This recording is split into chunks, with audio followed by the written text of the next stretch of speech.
Urea కొరత వల్ల ST గిరిజనులతో పాటు చిన్నకారు రైతుల యొక్క పత్తి చేనులు కానీ, వరి పంట కానీ, మొక్కజొన్న కానీ పూర్తిగా ఎర్రబారిపోతున్నది. అది పశువులు మేపేటువంటి దుస్థితి వచ్చింది.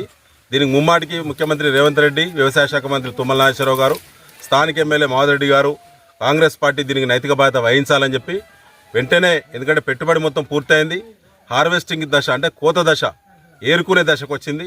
ఒక్క యూరియా బస్తా దొరికితే ఇవాళ ప్రతి ఎకరాకు ₹1,00,000 విలువ చేసే వివిధ పంటల దిగుబడి రైతు చేతులకు వచ్చేటువంటి ఈ చివరి సమయంలో యూరియా బస్తా కోసం 10 రోజుల పాటు 10 సార్లు లైన్ నిలబడ్డా, అస్వస్థతకు లోనైన భార్య పిల్లలతో, చిన్న పిల్లలతో భుజానెత్తుకొని లైన్లో నిలబడ్డప్పుడు కూడా యూరియా బస్తా కరువైపోయింది కాంగ్రెస్ ప్రభుత్వంలో.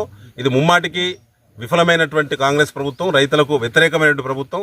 అనాలోచిత నిర్ణయాల వల్ల ఈ నష్టం జరిగింది. కాబట్టి ప్రతి ఎకరాకు ఈ 3 పంటలకు సంబంధించి ఎకరాకు ₹50,000 తక్షణమే నష్టపరిహారం చెల్లించాలని చెప్పి బీఆర్ఎస్ పార్టీ డిమాండ్ చేస్తూ ఉన్నది.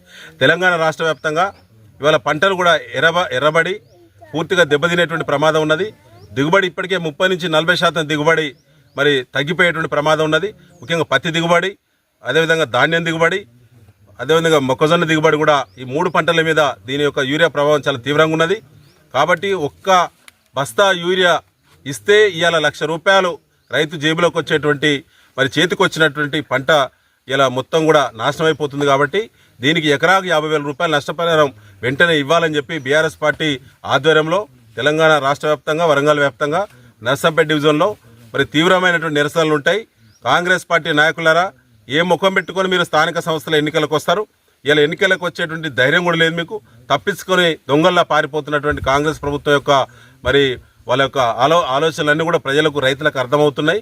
ఇవాళ చిన్నకారు రైతులు కేసీఆర్ గారు ఉన్నప్పుడు రైతులకు మరి ROFR పట్టాలు ఇచ్చిండు, రైతు బంధు ఇచ్చిండు, సకాలంలో మంచి బ్రహ్మాండ దిగుబడి వచ్చింది, మద్దతు ధర కొనుగోలు చేసి ఖాతాలో డబ్బులు వేసిండు. ఇవాళ అవన్నీ కూడా కోల్పోయి రైతులు పూర్తిగా బదాన్న పడేటువంటి పరిస్థితి వచ్చింది.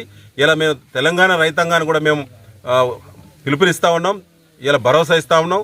మీకు కేసీఆర్ గారు ఉన్నారు, మీకు మద్దతుగా బీఆర్ఎస్ పార్టీ తీవ్రమైనటువంటి పోరాటాలు చేయడానికి సిద్ధంగా ఉంది. మీరు మనోధైర్యం కోల్పోవద్దు, పోరాటాలకు సిద్ధంగా ఉండాలి.